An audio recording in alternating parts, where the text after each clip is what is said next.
if ever an audience was ripe for audio delivery, where, yeah, maybe you need to go back and like get a document or fill something out, or, you know, when you actually do the thing, but as a way to take the information in, you know, as a first pass, that could be really valuable. So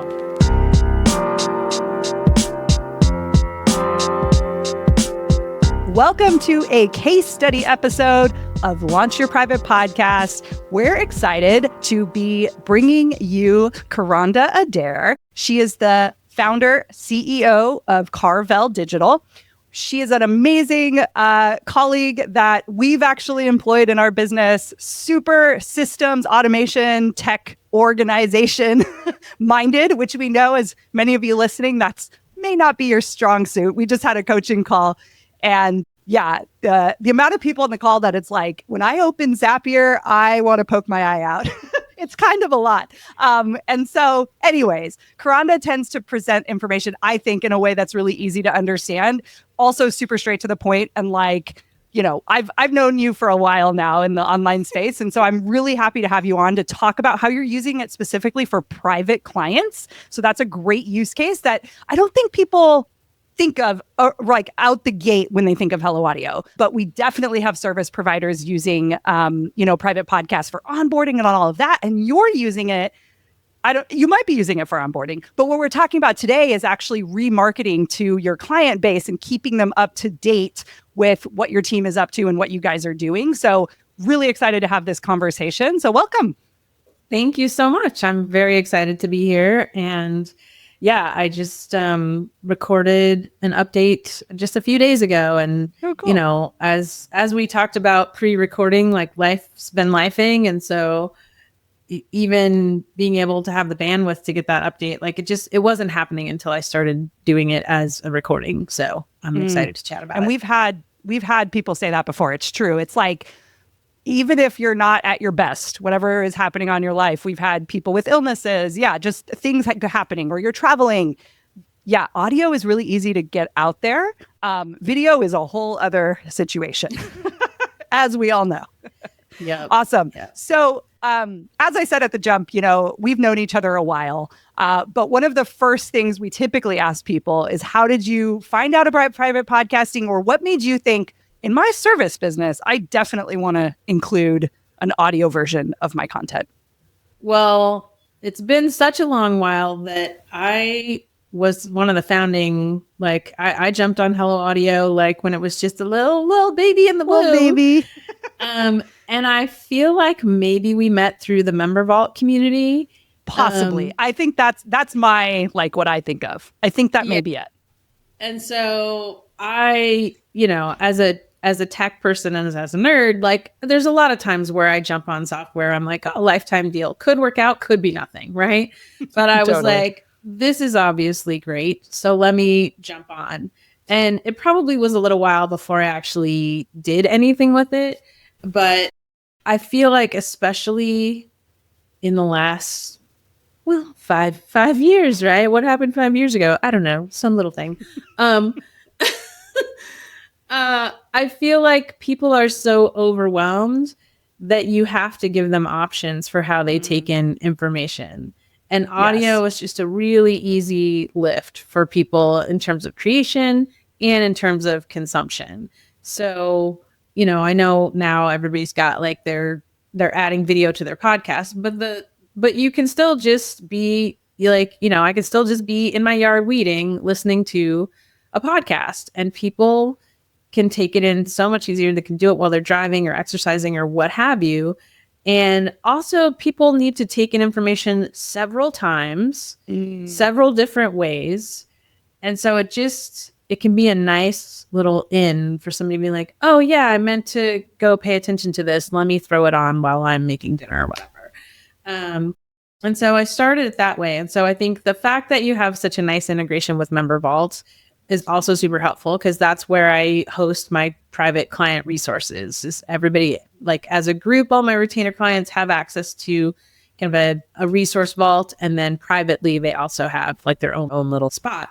So I'm like, oh, I can just grab my phone, you know, record this thing, like grab the transcript, throw in a ChatGPT to make an email, but then say at the top of it, hey, if you're busy and you want to listen to this, like just click here. And there's always going to be more nuance to, oh, I just had like a big aha. So Nora, do you remember when we talked about newsletters? We always say it as a use case, and we typically see the flip. Someone writes the newsletter and then does the like narration, whatever. And we used to be like, yeah, you could also do the audio version and just kind of like, have the transcript and turn it into an email. I don't think I've put that together since ChatGPT has been out. Like now we're talking about it. Do you know what I mean? Like, so I'm like, what? I just rocked your whole world. What's happening? It's weird. It's weird because it's like I use ChatGPT like literally on the daily. I'm throwing stuff in there like left, right, and center. But when it comes to this specific use case in Hello Audio, I just hadn't uncovered it in a while. So now it's like even easier. So folks, if you're listening and like write a newsletter or like email my people weekly is a problem that you have, what if you talk to them weekly and then you turn it into an email? Like, boom. You guys. Okay, so let me unpack that because apparently I've just dropped a bomb that I didn't mean to.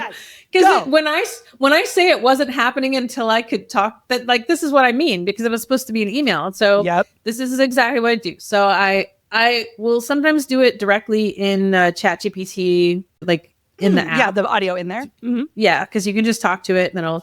And I have a custom GPT that is my content writer. And then I have one that is my client whisperer. So one of those I will go. Sometimes I'll do it in Otter.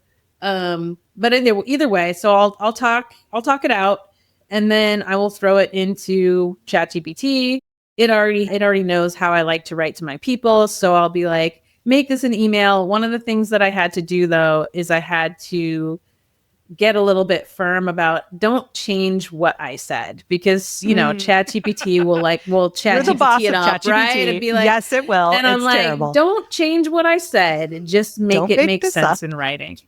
And so we've come to a 80-20 agreement about it. But then literally I can just throw that into Active Campaign and then grab the audio, upload that. That takes 5 minutes. So it's a pretty quick process, and it's just an easy way to get things out of my head and like actually get them out to the people who need to hear them. And I've gotten feedback too that some clients really like the audio version, especially like a lot of my clients are friends or I've known them for a long time, and so they, even though it's like if they read it, they can kind of hear my voice. Like, oh, I can just actually go hear your voice. I'm curious. Totally. Yeah. When you did this, like obviously you're getting some of that feedback. What else did they say? Were they like, did you start to see engagement rates go up or open rates go up or consumption rates? I'm curious the impact or like what came after they were consuming it. Well, I mean, we're talking about my retainer clients, so this is a very small. This isn't your massive list. Yeah. This isn't, but I might start experimenting. I know, with that. right? Now I'm like, me too. I'm like, wait a second. Anyways, continue. But really what I wanted was to make sure that talking about remarketing to your clients, it's like people sell something and then they think, great, I've sold them into the thing, and you have to keep selling them. You have to keep reminding people, hey, it could be like this, or it could be like this, especially with, I have an automation business. And so people don't know what's possible with automation. And so there are so many similar things that I'll be doing something. I'll be creating like 3 different client hubs, for half my clients. And I just want to make sure like, oh, by the way, this is what I'm doing, not in detail, right? I keep things, appropriately anonymous, but I'll be like, hey, this is what I'm working on for this client. And if you want that too, like you can have it. Or, hey, this thing is possible this morning. So I am in the middle of a pivot. I didn't really talk about my stuff. Yeah, I missed that question. I'm just off today. So yeah, your business. I think people have gotten an idea of what you do, but why don't you give us a little bit about your business and what you do? We'll backtrack to that. Wow. Okay. So it's been since 2013. So so I started out as a WordPress developer. I mean, $500 websites, not very helpful on either side, and got better at that though, made more money.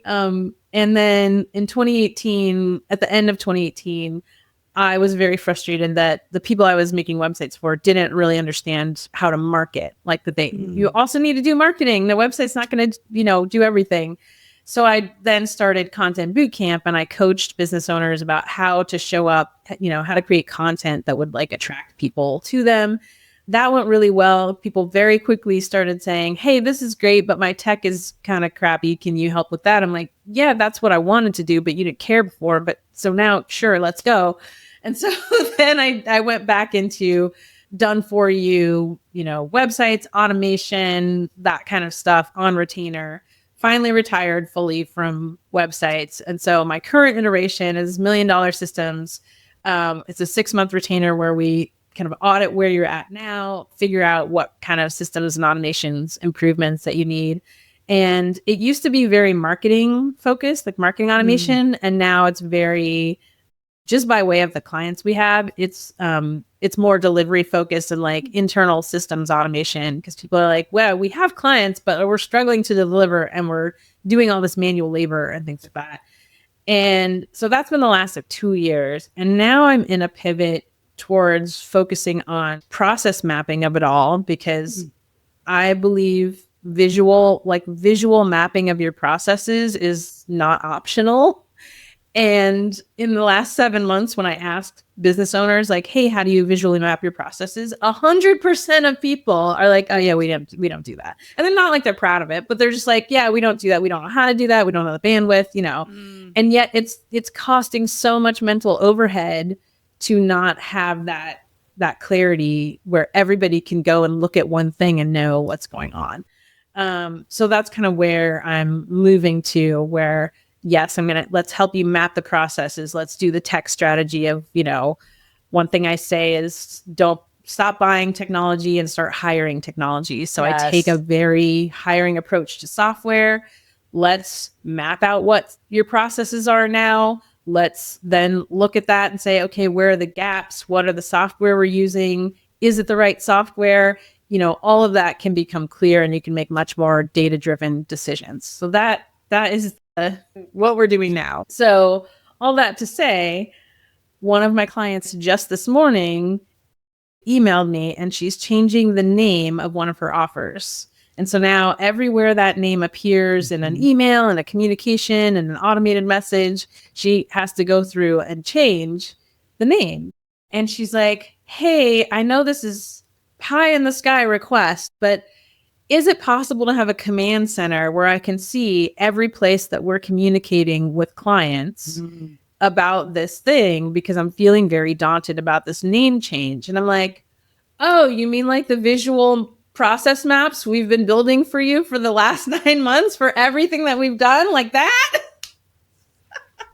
So good. So even though she's literally my longest running client, like we've worked together off and on for 5 years, even though I've been talking about process maps, continually for the past 6 months, still she's like, I wonder if I could have this thing, And so she doesn't even realize that the value of what she's sitting on. You already have the answer. We just have to make sure that it's, up to date. So when I say you have to market to your clients, it's like, especially the more, technical your offer is. But sometimes it's just reminding them, I had this conversation with my chiropractor, because I've literally been for the last week, oh, I need to go back, and we talked about, that's another thing where it's like, it's way better if you just come in once a month. You'll feel so much better. You won't have to go back to backsliding to oh, my lower back hurts. Let me go in, every 6 months. And that's how automation is. That's how documentation is. It's it's way better if you brush your teeth every day, rather than just oh, I'm going to go to the dentist in 5 months. I'll wait till then. Right? It doesn't, doesn't really work. So Hello Audio is just, it's such an easy way to keep that going. And you could even just do you wouldn't even have to do it all at once, because, we all have this oh, I have this idea in the shower or whatever. So you could even have just a voice notes space where you keep your running notes, and then every week or 2 weeks or month go, oh, let me look at all these voice notes, see what I was talking about, and then put it all together for an update. So many options.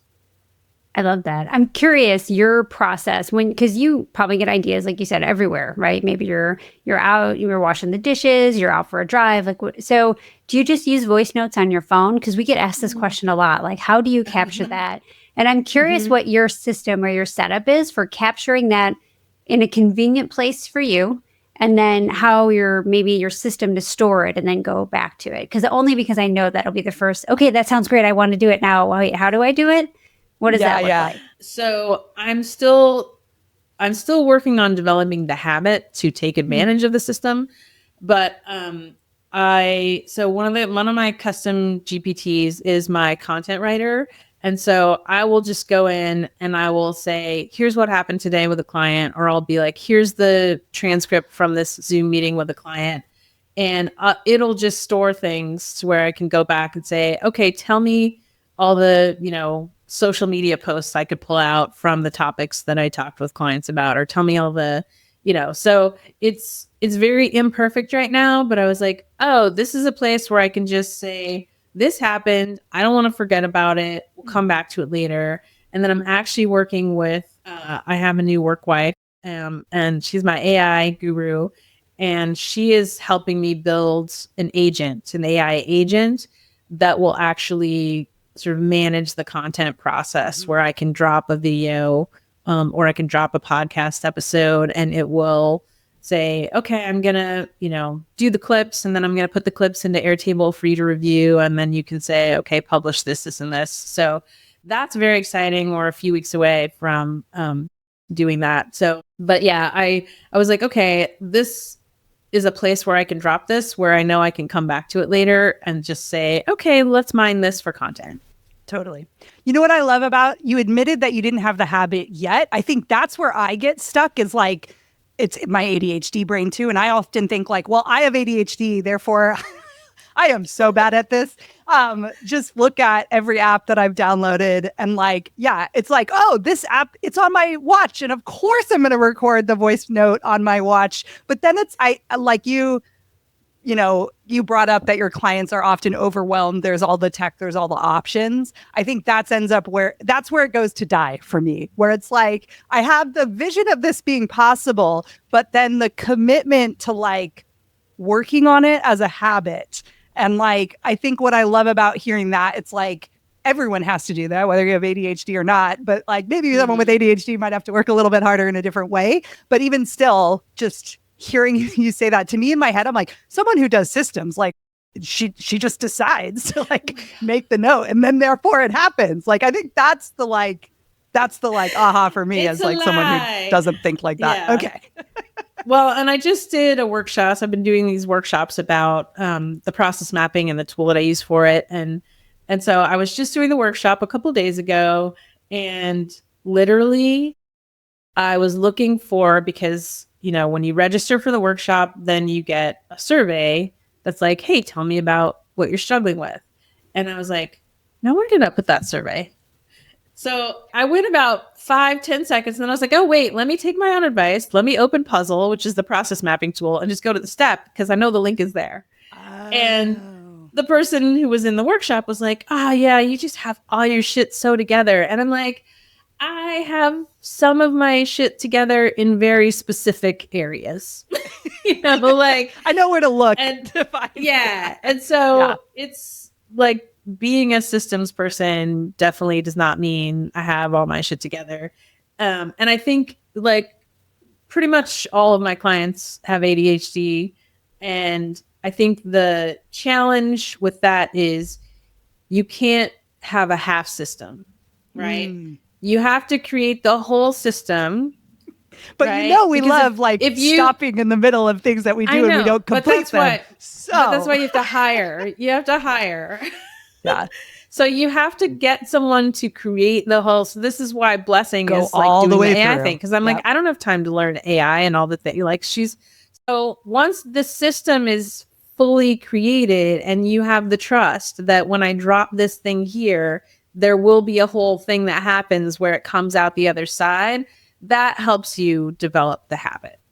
Yeah. So definitely. It's like once I understand that instead of this sort of very intimidating, oh, I have to go face a blank screen and write this update for my clients, I understand like, oh no, I can just talk for 5 or 10 minutes about, the things that I wanted to tell you.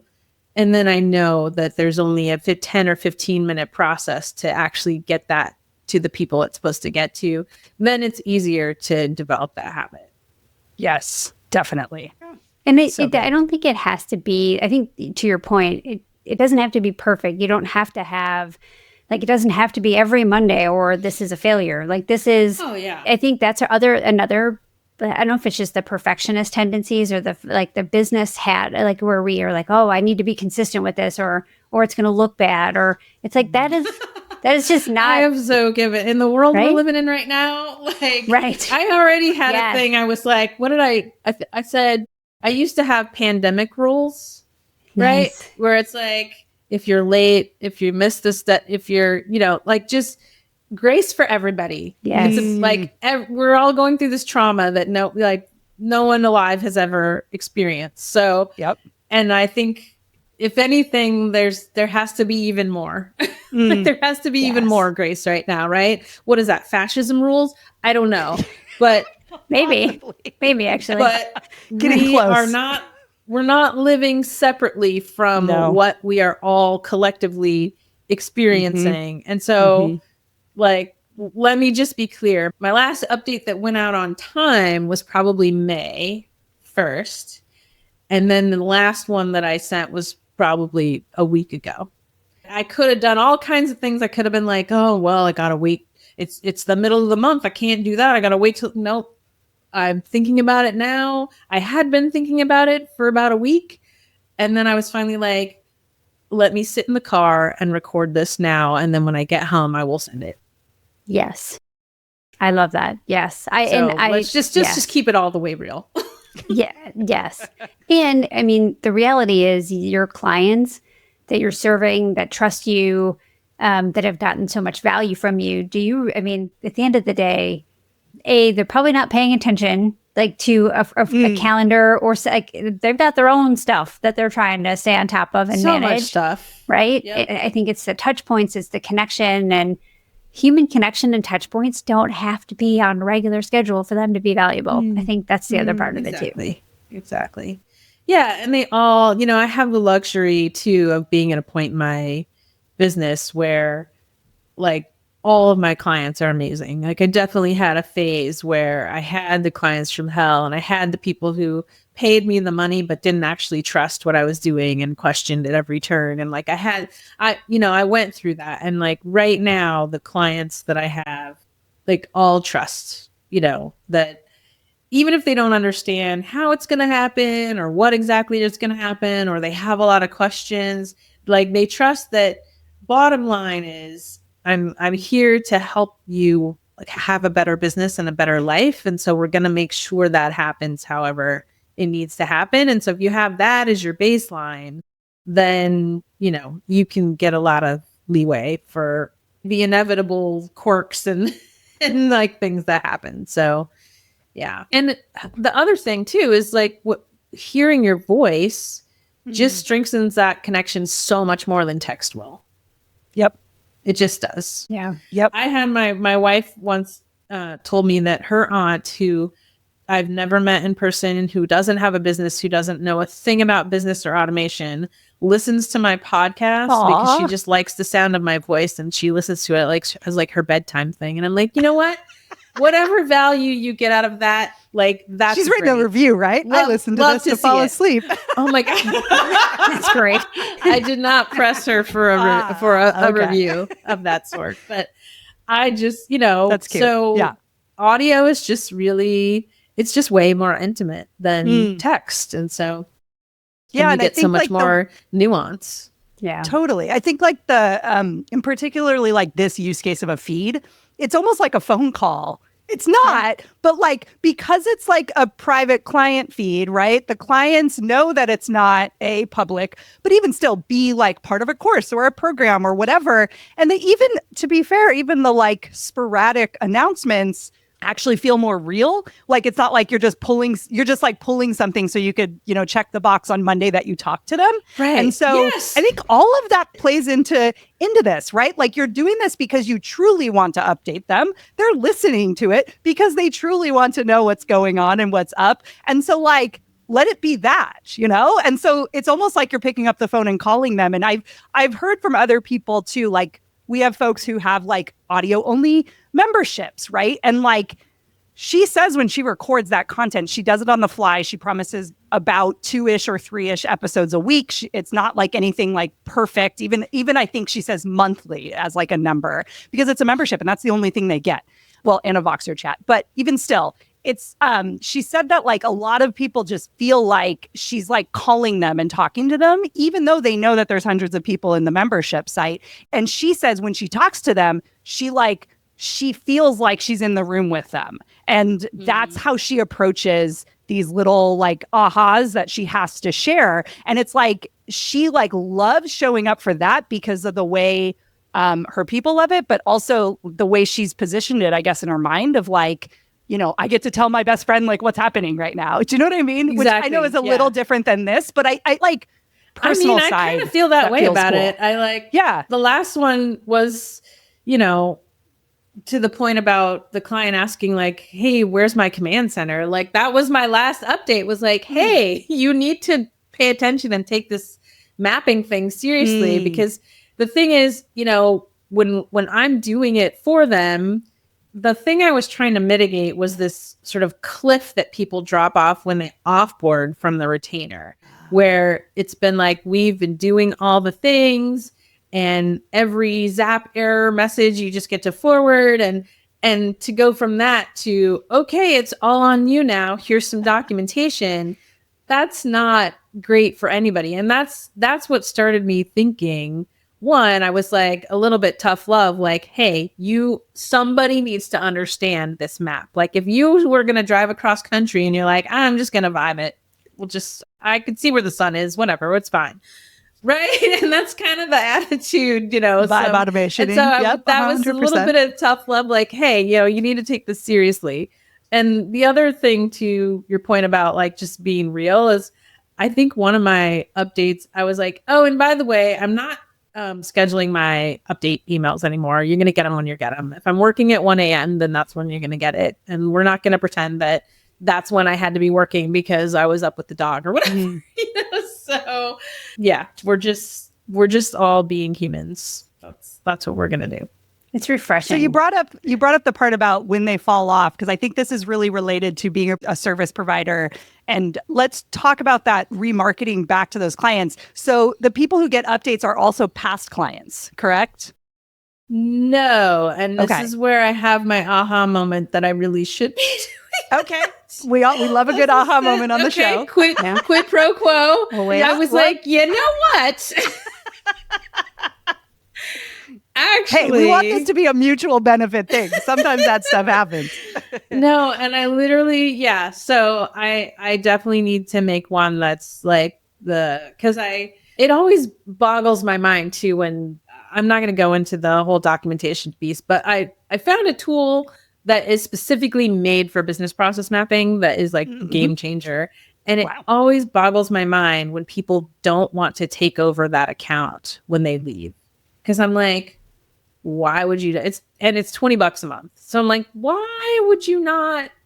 I mean, we're talking like, within a step, what role is associated with that step, all the software that's involved, all the notes, all the Loom videos I made about here's how you do this. I'm like, why would you not want to take that with you?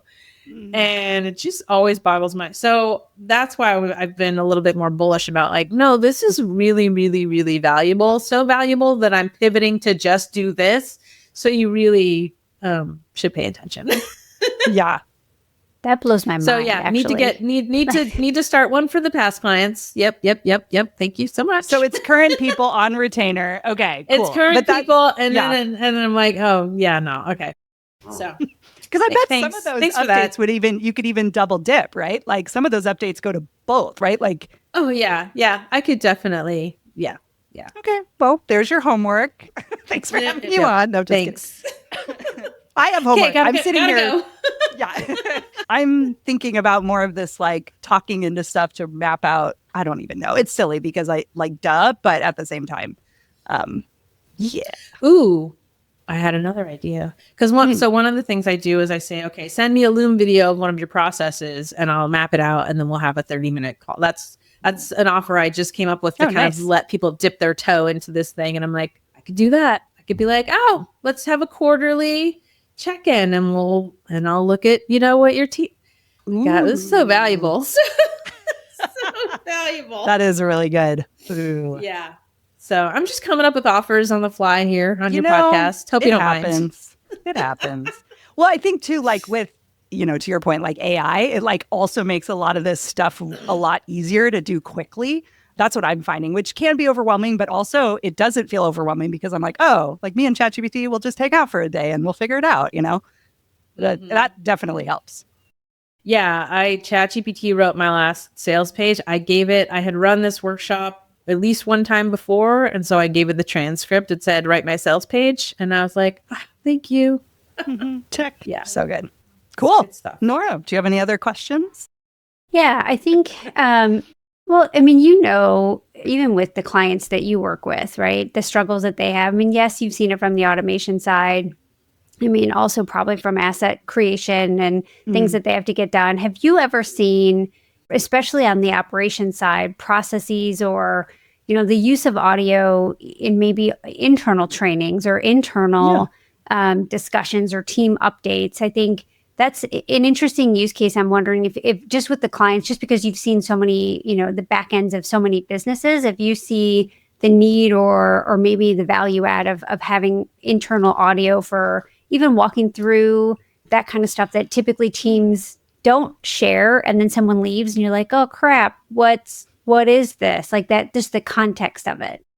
I haven't seen it, but again, you've just birthed a whole new value add for because Great. I have a lot of dog trainer clients. Oh, so they fascinating. have dog related. I have 3. This is mind-boggling to me, but I have 3 clients with essentially a very similar business model where they pick up your dog and take your dog on a hike, an off-leash hike, and bring it back, where they or they're taking you and your dog and they're like, and so for the folks who are delivering that service, right, because you have the CEO and then everybody, for the one I'm thinking of, everybody is a contractor, all the dog trainers who are actually picking up the dogs. So you have these business model where the people delivering the service are by nature, have ADHD, prefer to be outside, prefer to be with the dogs, don't want to sit in front of a screen and look at stuff, right? So that is ripe for audio delivery. And we're actually actively working on revamping their contractor onboarding. And we've just been copying what exists, which is a ton of text, and, updating it. And I'm like, if ever an audience was ripe for audio delivery, where, maybe you need to go back and like get a document or fill something out, or, when you actually do the thing, but as a way to take the information in, as a first pass, that could be really valuable. So that's so Carrie, if you're listening, we're going to have a conversation soon. You can email us for the transcript, by the way, and throw this into ChatGPT. So you could be like, what did I agree to? What were my ideas? It's interesting you say that, because when we early days, Hello Audio, we actually had a lot of horse trainers and clients, because we would see it in their URL or whatever. And we're like, that's interesting. And it totally tracks, you know what I mean? But you're the marriage of the automations, the systems. So these people have contractors and all it. I think most of the horse clients were more they did individual course content or something like that. And so this idea that onboarding people of people who like to be outside, if that's the type of business, you know what I mean? It's, that's really interesting. Because I think typically, Nora, when we talk about internal teams, it's remote workers and an agency, and they have whatever, and we've seen that. But then here's this business where there's boots on the ground people going and getting stuff done, in this larger company, and it's oh yeah, I mean, any sort of contractor probably that sends people out to like, or the contractor is sent out somewhere even, right? Like landscaping, housekeeping. People are moving. They're in their car. They're doing the doing, right? They're doing the labor. Mm-hmm. And as a learning experience for somebody who runs that company, fascinating. That's a really good use case. Look at Nora. These are these markets that we actually. All I can think of is I need someone to come to my house and pick up my dogs, teach them something. Like, where are those my people dog to near my me? mom? So there's that. What state do you live in? I'm currently in Indiana, so Carmel, Indiana. She's expanding. Yeah, well, let me know. Maybe I could team up with her, and because I've got some bozos upstairs that could use some assistance. Is gold. And this client came in when I was doing content boot camp, and I had to go to my wife and be like, "We need to get our dog on the list because she's about to have a waiting list because she's killing it in here." Wow. So yeah, that's so fun. I love it. Yeah. I mean, you think about all those, like, I go back to, I had friends that were like pharmaceutical sales reps, and like, they just complained about all the texts that they had to read because they were, I mean, especially pre-pandemic, they were just constantly on the road. And it was like, it's a lot of like studying. And for my friends that did have ADHD or just was like, I can't stay awake reading. Dyslexic, yes. It was just so hard. And brilliant people who just, I mean, the stacks of paper that they would be given to read, I was like, oh my gosh, how do you get through this? If you could just if you could pop like an audio, like a note in and just like in your car or wherever you're at, like that would just be so much easier. And everyone would be aligned on their messaging and how to position things. And like, just think about being on the same page with your internal team members about how you talk about offers and how you communicate with clients and the phrases that you use. And I mean, even customer service reps, like there's just so many different avenues where you can use this in your operational processes and your delivery processes to get better, to be more standardized, to be, I don't know, there's definitely something here for sure. And you can just refer to your process map. Make sure you have your affiliate link, and then you'll be good to go. Exactly. Well, you definitely have a list of feeds to create. A question we typically ask people is like, is there one you're sitting on that you haven't launched yet? But we gave you some. So now I have to go do another update and be like, hey, everybody. That's some ideas. This is what I think we should do next. Yeah, for sure. So that'll happen. I love it. Awesome. Well, this has been such a great convo. Kronda, why don't you tell us a little bit about where people can find you? We'll definitely drop all your fabulous links in the show notes, but let's get some in audio form here.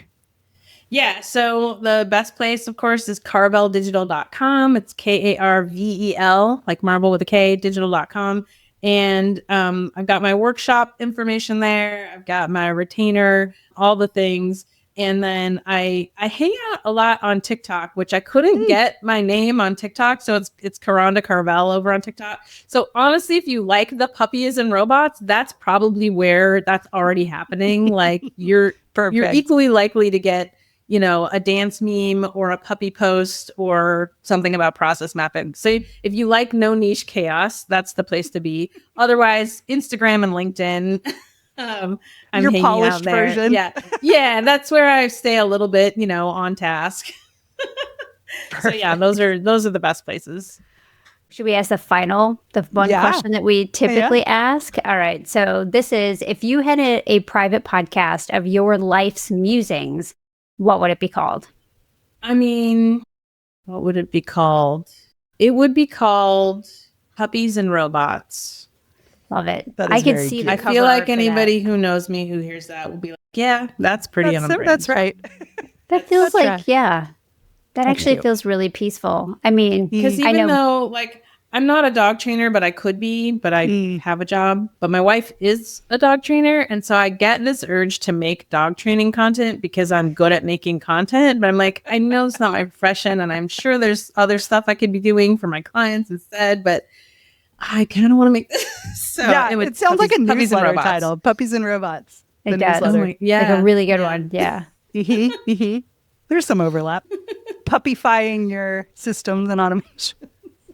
Oh, well, I used to do puppy marketing. You maybe remember my puppy marketing hashtag from way back. I used to put that stuff in Member Vault. There's a picture in the Member Vault group of us sitting in a pen covered with 7 puppies, 4-week-old puppies that I posted. I met so many people from posting that photo post in the member vault group.